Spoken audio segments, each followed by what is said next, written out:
Discovery en la escuela.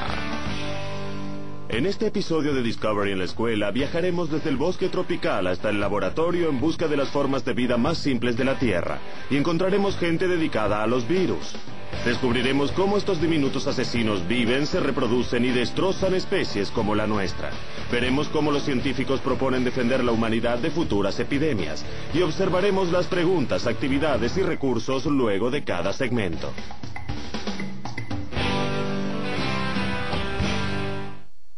A continuación, preguntas de estudio y discusión para todos sobre los virus, primera parte. ¿Cómo se reproducen? ¿Cómo contribuyó la Primera Guerra Mundial a la pandemia de influenza de 1918? Compara e identifica las diferencias en los trabajos de Edward Jenner y de Jonas Salk. ¿Cómo puede el éxito de estos virólogos convertirse en un ejemplo para los científicos modernos que investigan nuevas amenazas? Discovery en la escuela presenta ahora Todo sobre los virus, primera parte. Discovery en la escuela.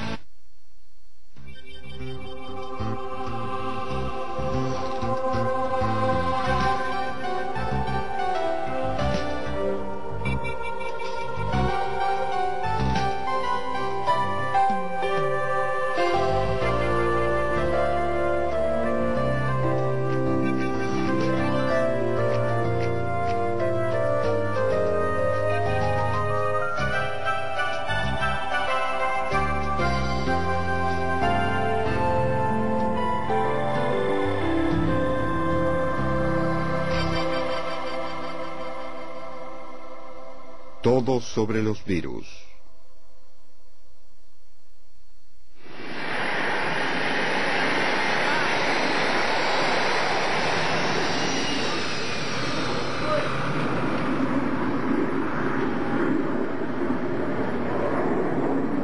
Estos médicos del ejército se están preparando, no para una guerra, sino para el estallido de un virus. Una batalla donde un apretón de manos puede ser más letal que una bala. Apártense. Donde los adversarios se cuentan por millones. Donde nada es constante, pero el cuerpo está en juego. Los virus están en el margen de la vida. No podemos olerlos, probarlos, ni verlos, pero ellos están allí. Los asesinos más pequeños.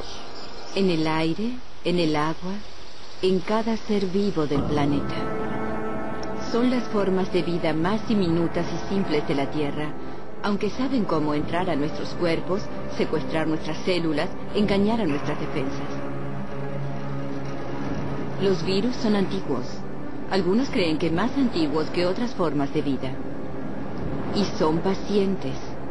Sin una célula viva para invadir, esperan en una forma cristalina en algún lugar entre la vida y la muerte. Algunos pueden esperar siglos. Su única meta es reproducirse. Los virus son todo voluntad. Cuando los virus están en el medio ambiente, son básicamente fragmentos de información genética envueltos en un código de proteínas u otra protección, vulnerables a todos los elementos en general, y a la espera del próximo ser vivo en el que puedan crecer para extenderse, infectarlo y propagarse. Es una forma de vida que no puede subsistir. No tiene la maquinaria para vivir. Solo puede hacerlo invadiendo y utilizando otra célula para cumplir su propósito. Y cuando utiliza células humanas, somos derrotados. Las enfermedades provocadas por los virus son una fuerza tan poderosa en la historia de la humanidad como la guerra y los desastres naturales. En el siglo XV los italianos la llamaron influenza porque creían que era provocada por la influencia de estrellas y planetas. La viruela apareció por primera vez en la literatura china hace 3000 años. Ha sido extinguida. Hay 7 clases diferentes de herpes. Una es la varicela. Lo más probable es que tengas herpes ahora. Al kuru se lo encuentra solo en tribus caníbales de Nueva Guinea. Se transmite al comer cerebro humano. Puedes sentir que tus resfríos son iguales, pero no es así. Hay cientos de clases de virus de resfríos. En tu vida quizás contraigas al menos 50. Y la lista continúa. Tan común como un resfrío, tan mortal como el SIDA. Los virus son el origen de muchas desgracias. Hay virus que se contagian en la oficina y otros que los niños traen al hogar desde la escuela que causan enfermedades menores. No diagnosticamos virus específicamente. Entonces, a menudo, los pasamos por alto y no les prestamos la atención que deberíamos. Siempre ha sido difícil identificar un virus. Los más poderosos microscopios solo pueden aumentar objetos hasta 2000 veces su tamaño. Revelan un mundo acuoso de bacterias y criaturas unicelulares, alimentándose, moviéndose, multiplicándose. Lo que no podían ver era el fantasma que destruía células con una magnífica eficiencia.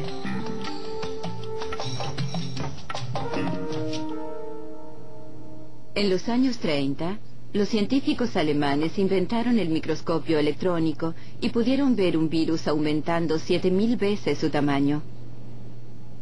En lugar de fuertes olas de luz, utilizaron diminutos electrones. Una mirada a través del microscopio electrónico cambió instantáneamente la definición de la gente de los límites de la vida. Descubrieron organismos tan pequeños, millones y millones podían caber en un píxel de nuestra pantalla de televisión. Examinados por electrones, los virus fueron descubiertos para hacer esferas y agujas y formas geométricas. Parecían demasiado simétricos para estar vivos.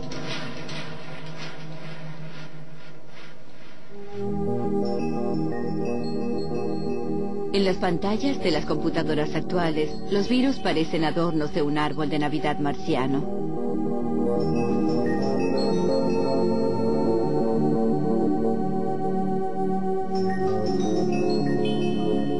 Este es el virus del SIDA.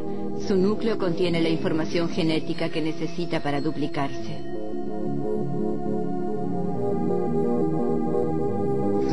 Es un envase de ácido nucleico, de material genético, envuelto en un paquete de proteínas que le permite utilizar una célula para su duplicación. Porque no puede funcionar independientemente, no puede multiplicarse independientemente. Los genes están protegidos por una cubierta delgada. La cubierta está sellada con moléculas que le permiten entrar en una célula y continuar su trabajo adentro.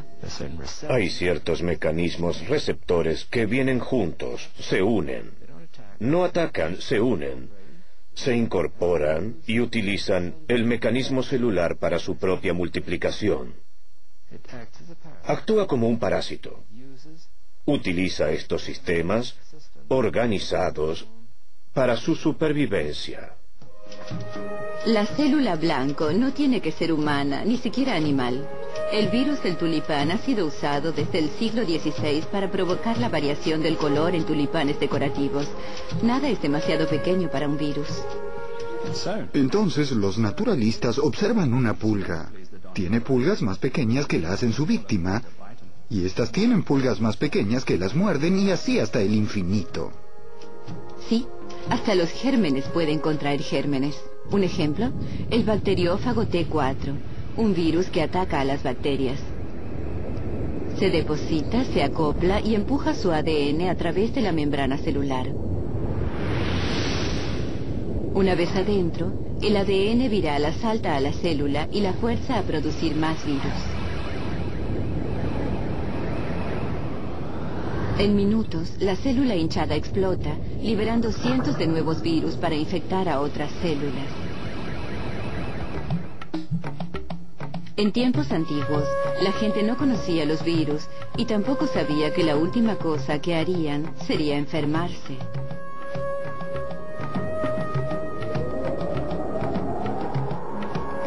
¿De dónde venían las enfermedades? ¿Era la ira de los dioses? ¿Profecías? ¿Hechicería? La gran peste roja que asoló durante las guerras del Peloponeso en el siglo V a.C. Puede haber sido tifus o fiebre escarlata o sarampión. La viruela fue el flagelo de la Edad Media. Mató a cientos y dejó numerosos sobrevivientes desfigurados. Cuando los arqueólogos del siglo XX abrieron las tumbas egipcias, hallaron detalles que podrían haber sido de poliomielitis. Pero las enfermedades en el pasado estaban limitadas por el tiempo y el espacio. El mundo aún no había experimentado las epidemias globales a escala global.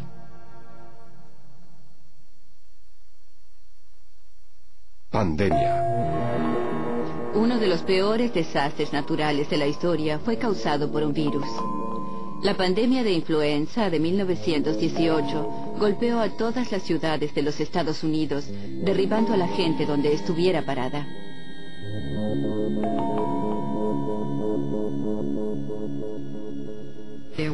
Había al menos 20 millones de personas muertas en todo el mundo. Y es probablemente la peor pandemia que el mundo haya conocido. Había más gente muerta por influenza que en la Primera Guerra Mundial.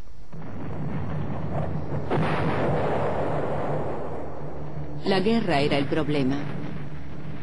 Si no hubiera habido guerra, la cepa de ese año hubiera permanecido aislada. Pero cuando los aliados se encontraron en el norte de Francia para combatir con el enemigo, intercambiaron una cepa letal de influenza. Así comenzó. Fue de Francia a los Estados Unidos y se diseminó desde Boston. En Fort Devens, Massachusetts, un caso de influenza originó 6.000 casos entre el 1 y el 18 de septiembre. Solo le tomó 17 días.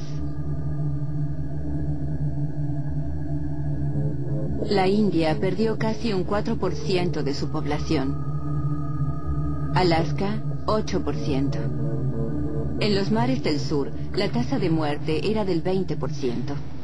La gente estaba en estado de pánico porque alguien podía estar jugando a los naipes una noche y morir al día siguiente. Entonces hicieron toda clase de cosas. Estuvieron utilizando barbijos y de hecho toda la policía los utilizaba. Llevaban pequeñas bolsas con ajo y cebolla. Ellos pensaban que los protegería de la influenza. No tenían idea de que estaban dejando expuesto el lugar por el que la gripe entra al cuerpo, la nariz. No se sabía cómo manejar la situación. Y esto es algo que comenzó a surgir cuando llegamos a 1930, 1940 y 1950. En aquel momento había suficiente conocimiento y experiencia y el desarrollo de las técnicas que hicieron posible el avance. Nunca antes en la historia los médicos pudieron hacer tanto para preservar nuestra salud como en la actualidad. Y en casi todas las áreas médicas, el desfile de avances que beneficiarán a millones solo ha comenzado. Las vacunas se convirtieron en el sueño de los científicos. Prometieron librar al mundo de la enfermedad viral. Curiosamente, la palabra vacuna proviene de una enfermedad bovina llamada vaccinia. En el siglo XVIII, la belleza de las ordeñadoras era un lugar común. Eran las únicas a las que la viruela no había afectado. Un médico rural inglés llamado Edward Jenner observó que un sorprendente número de ordeñadoras había contraído una enfermedad benigna semejante al sarampión, conocida como vaccinia. Jenner extrajo el virus de ampollas e infectó a un niño, su hijo.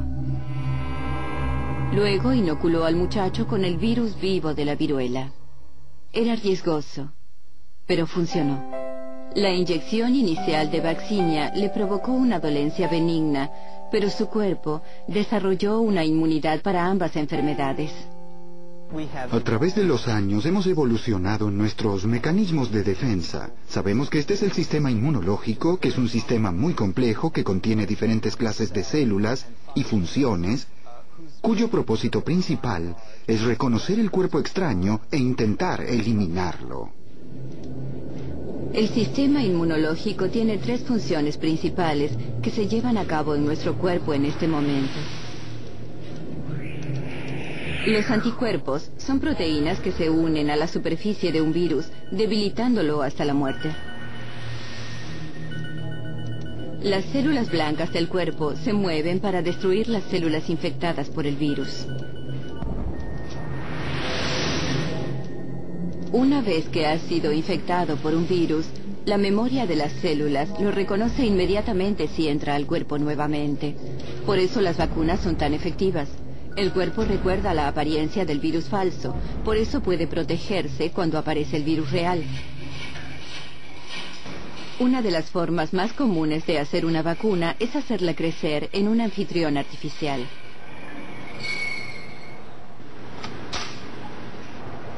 Los embriones de pollo son utilizados para desarrollar virus humanos como fiebre amarilla, sarampión, parotiditis e influenza. La influenza ha sido desarrollada en huevos durante muchos años. Es nuestra manera de producir virus. También pueden desarrollarse en tejidos de cultivo, crecen muy bien. Pero no podemos producir suficiente tejido para hacer las grandes dosis requeridas para uso industrial. Todos los años, el virus de la gripe se inyecta en huevos. Después de varias transferencias de huevo a huevo, el virus se habrá adaptado mejor a crecer en células de pollo que en células humanas. Cuando se inyecta en un humano, es como el enemigo que causa la inmunidad, pero no es lo suficientemente fuerte para provocar una enfermedad. El virus de la gripe ha encontrado su camino en el sistema inmunológico mutando, cambiando su apariencia. A veces solo cambia ligeramente. Otros años, el cambio es radical y no tenemos defensas. Algunas veces puedes conseguir una inmunidad parcial que te dará algo de protección. Pero tenemos lo que llamamos una transmutación. Es usual que tengamos epidemias importantes. Luego, el sistema inmunológico no reconoce la gripe porque no es similar a los virus que haya visto antes. ¿Cuánto puede cambiar un virus? Depende de cómo está hecho. Si tiene material genético en el ADN familiar doble hélice, entonces se mantiene bastante estable de generación en generación. En la reproducción, cuando un filamento de ADN se divide para convertirse en dos filamentos de ADN, una clase de verificador controla la forma de las nuevas moléculas para asegurarse que las dos copias sean idénticas. Los virus del ADN tienen un interesante sistema de copiado con el que pueden corregir sus errores. Su frecuencia de interposición es baja. Los virus del ARN no lo tienen. Esto explica por qué son tan variables. Cambian todo el tiempo. Lo que explica por qué la vacuna para un virus del ADN como la varicela funciona década tras década. Mientras cada año necesitamos una nueva vacuna para virus del ARN como la influenza. Esta librería congelada es la colección del Dr. Herlocker de cepas de gripe que se han desarrollado a través de los años. Estos virus no están muertos, solo dormidos. Cada frasco representa un año diferente, una cepa distinta.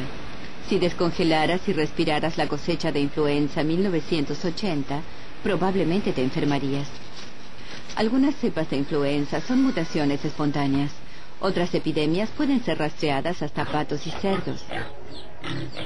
Terminan con nombres como influenza del cerdo, o influenza de Hong Kong, o influenza asiática, porque a menudo provienen de países donde la gente vive muy cerca de sus animales. La influenza tiene la ventaja adicional de pasar de una especie a la siguiente. Cada vez que esto ocurre, la cepa cambia. Y esto significa trabajo para los científicos de la Organización Mundial de la Salud y el Centro de Control de Enfermedades, o CDC, en Atlanta. Todos los años es una carrera contra el tiempo. ¿Laboratorio del CDC de observación de influenza? La información se recopila en centros de vigilancia en todo el mundo y se utiliza para predecir cuál es la próxima cepa. Una vez determinada, una nueva vacuna se desarrolla con la esperanza de llegar a tiempo.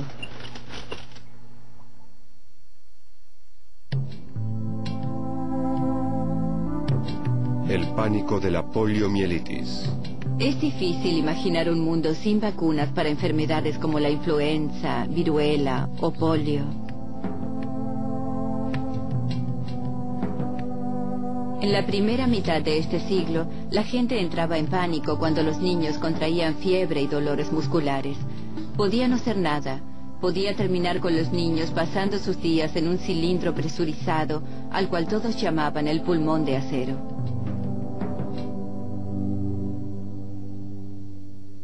En mi época, estaba muy consciente de los efectos de los virus.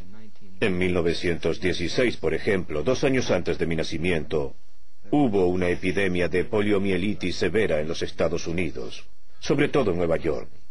Y luego, nuevamente en 1918-1919, tuvimos una epidemia de influenza grave. Y en ambos casos el efecto fue devastador. Por supuesto, yo era muy joven para entender el significado, pero recuerdo los cuerpos retorcidos y los ataúdes.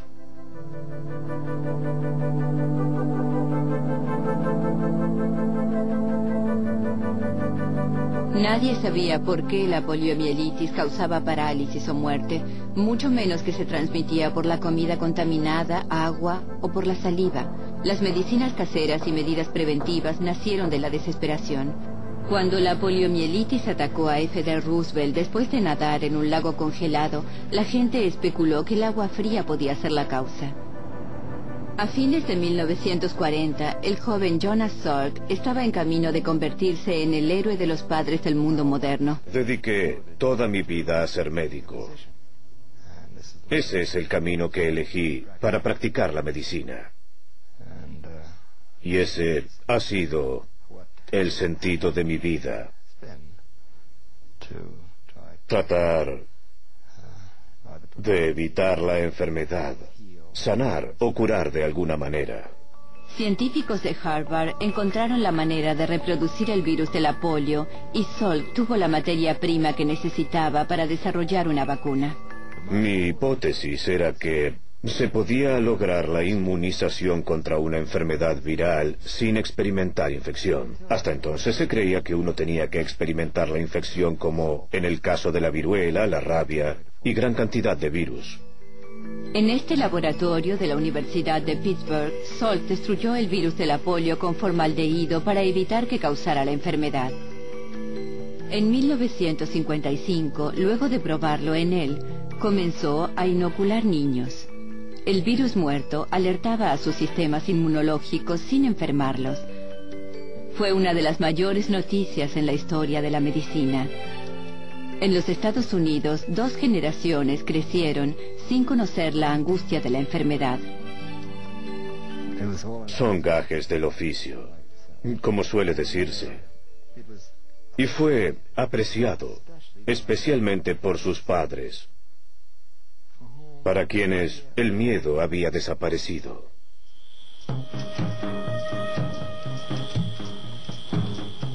De regreso en 1935, un bacteriólogo llamó a la batalla contra la enfermedad la última aventura genuina del mundo. Todos los dragones están muertos y la lanza descansa oxidada en el rincón de la chimenea. La única propuesta deportiva que permanece es la guerra contra estas feroces criaturas que están al acecho en los rincones oscuros y merodean entre los cuerpos de ratas, que vuelan y reptan con los insectos y acechan nuestra comida y bebida y hasta en nuestro amor.